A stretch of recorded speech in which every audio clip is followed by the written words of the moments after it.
Parece que as negociações foram apenas uma fachada. Neste exato momento, estão ocorrendo as primeiras negociações diretas entre os Estados Unidos e o Irã no Paquistão. Os Estados Unidos garantem que estão prontos para fazer a paz, e até surgiram relatos de que os Estados Unidos descongelaram parte dos ativos iranianos congelados no exterior, algo que não faziam há muitos anos. Mas, paralelamente a isso, foi registrado o aumento do contingente militar dos Estados Unidos nas proximidades do Irã. O Pentágono, justamente na véspera das negociações, transferiu tropas para a região. Ao mesmo tempo, a inteligência americana declarou que a China está preparando o envio para o Irã de um lote de novos sistemas de defesa antiaérea, em particular sistemas portáteis de mísseis antiaéreos, e pede a Teherã que ganhe tempo até que essa entrega seja concluída. Ao mesmo tempo, o Paquistão realizou um deslocamento urgente. O Paquistão transferiu seus caças e aviões militares de apoio para a Arábia Saudita como parte do Pacto de Defesa Mútua. E a inteligência israelense informou hoje no Knesset que a nova liderança do Irã é ainda mais extremista do que a anterior. Por isso, as chances de uma paz real, duradoura na região não são muito grandes. Por isso, cada vez mais as atuais negociações entre os Estados Unidos e o Irã são vistas apenas como uma pausa antes de uma nova fase da guerra. Meu nome é Alexei Pitt e vamos discutir esse tema juntos, mas antes de começarmos, peço que você se inscreva no canal, curta este episódio e deixe qualquer comentário abaixo deste vídeo. Se você quiser apoiar o trabalho deste canal do YouTube, pode fazer isso com qualquer doação pelos links e dados na descrição deste vídeo ou pelo QR Code na sua tela. E não deixe de se inscrever no meu canal do Telegram Pitt News, o link também está na descrição deste vídeo. Neste momento, há negociações diretas em Islamabad entre Estados Unidos e Irã, mediadas pelo Paquistão. Embora o próprio encontro seja histórico, é a interação de mais alto nível entre autoridades dos Estados Unidos e do Irã desde 1979, as chances de sucesso ainda parecem baixas. Ambos os lados entendem que o risco do fracasso é a retomada da guerra, mas suas visões sobre a paz divergem, assim como suas avaliações. E aqui vale citar uma frase muito interessante. Robert Malley, especialista em Oriente Médio na administração de Joe Biden, fez hoje uma declaração muito interessante na qual justamente revela as avaliações de risco para os Estados Unidos e o Irã. Vou citar suas palavras. A principal assimetria está no fato de que o Irã, ao que tudo indica, tem uma alternativa melhor ao acordo do que os Estados Unidos. Na ausência de um acordo, os ataques ao Irã serão retomados, mas com eficácia marginal decrescente. Enquanto o bloqueio do Estreito continuará, trazendo ao Irã um benefício marginal crescente. Isso não significa que o Irã não pagará um preço alto caso as negociações fracassem. É exatamente por essa razão que eles concordaram com isso. Isso significa que, com ou sem razão, o Irã sente que pode suportar as consequências do fracasso das negociações por mais tempo e com mais sucesso do que os Estados Unidos. E aqui é importante destacar que a delegação americana nas negociações é liderada pelo vice-presidente J.D. Vance. Além disso, a equipe inclui o enviado especial da Casa Branca, Stephen Witkoff, e o genro de Trump, Jared Kushner. A delegação iraniana é liderada pelo presidente do parlamento, Mohammad Bagher Ghalibaf. Ela também inclui o ministro das Relações Exteriores do Irã, Abbas Araghchi. Participam das negociações o primeiro-ministro do Paquistão, Shahbaz Sharif, e o ministro das Relações Exteriores, Ishaq Dar. A mídia iraniana informou que a delegação iraniana concordou com negociações diretas depois que as negociações indiretas avançaram. E depois que o Irã recebeu garantias de Israel de que conteria seus ataques a Beirute e ao sul do Líbano. Embora não esteja claro se tal promessa foi feita por Israel, porque Israel não conduziu nenhuma negociação e teoricamente não deve nada a ninguém. Mais tarde, a agência Reuters informou que os Estados Unidos concordaram em descongelar os ativos financeiros do Irã mantidos no Catar e em outros bancos estrangeiros.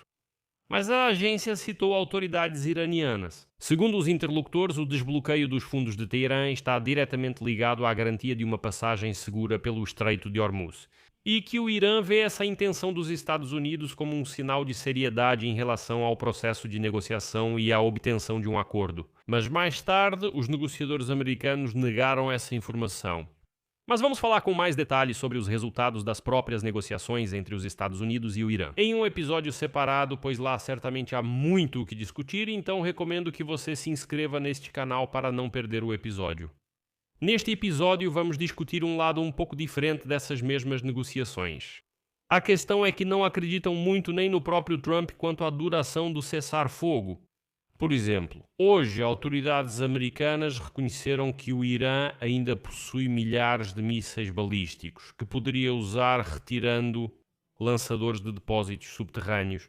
Essas avaliações foram feitas em meio aos esforços dos Estados Unidos para consolidar o cessar-fogo, que abrirá completamente o Estreito de Hormuz e protegerá o Irã, as tropas americanas e os países da região de novos ataques. Mas o Irã ainda se prepara para continuar a guerra.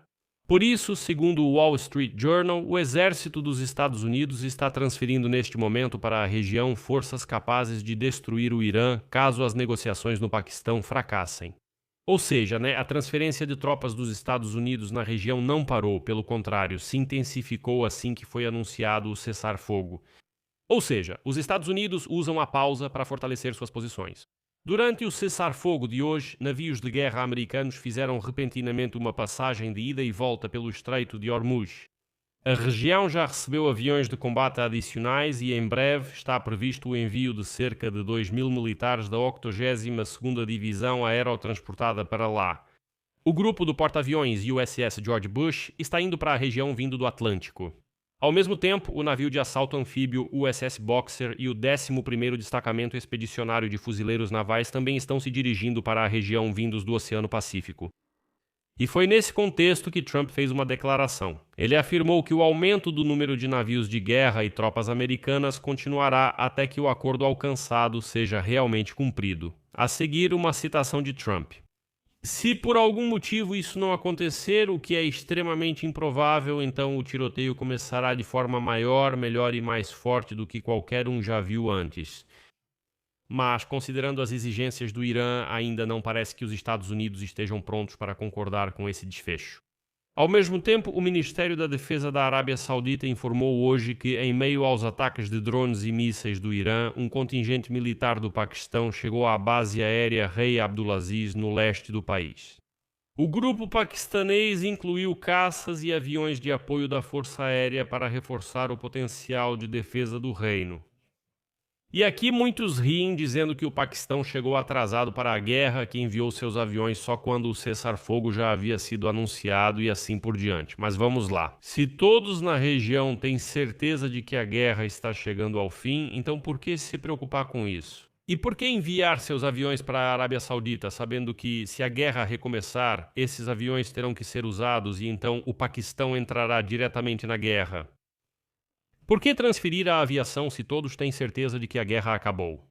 Vale lembrar, em setembro de 2025, a Arábia Saudita e o Paquistão firmaram um pacto de defesa mútua, fortalecendo sua parceria em meio à tensão regional. Portanto, se após as negociações ou um possível acordo o Irã retomar os ataques, o Paquistão será obrigado a entrar nessa guerra. Por isso, essas negociações são chamadas de ponto sem retorno.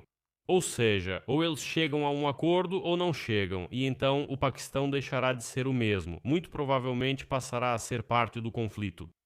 O mais interessante, fontes da CNN na inteligência americana informam que a China pode fornecer ao Irã novos sistemas de defesa antiaérea nas próximas semanas, especialmente sistemas portáteis de mísseis antiaéreos. Ressalta-se que esses equipamentos, durante a operação americano-israelense de 5 semanas contra Teherã, representaram uma ameaça séria para os aviões militares dos Estados Unidos que voam em baixa altitude. Ao mesmo tempo, o lado chinês pode apresentar esses fornecimentos como o fornecimento ao Irã exclusivamente de meios defensivos que não são usados em operações ofensivas. Bem, ao contrário dos potenciais fornecimentos para a Rússia, que está travando uma guerra agressiva, ofensiva e não provocada contra a Ucrânia, dados de inteligência indicam que o Irã provavelmente aproveita a trégua dos Estados Unidos para reabastecer estoques de certos sistemas de armas, com a ajuda de parceiros estrangeiros-chave. Além disso, as remessas chinesas podem estar sendo redirecionadas por meio de terceiros países para ocultar sua verdadeira origem. Curiosamente, segundo dados do Guardian, foi a China que convenceu Teherã a concordar com o cessar-fogo, já que está interessada no fornecimento de recursos energéticos iranianos. E ao convencer Teherã a ir para as negociações, a China poderia facilmente prometer e garantir o fornecimento de energia. E aqui vai um episódio interessante. Donald Trump informou no dia anterior que, na semana passada, um caça F-15 foi abatido sobre o Irã por um míssil com orientação térmica. Em Teherã foi declarado que usaram um novo sistema de defesa aérea sem especificar sua origem. Portanto, é bem provável que a China já tenha iniciado seus fornecimentos, porque anteriormente o Irã simplesmente não tinha esse tipo de armamento. E por fim destaco que, de acordo com dados das Forças de Defesa de Israel, a nova liderança do Irã é ainda mais extremista do que seu antecessor.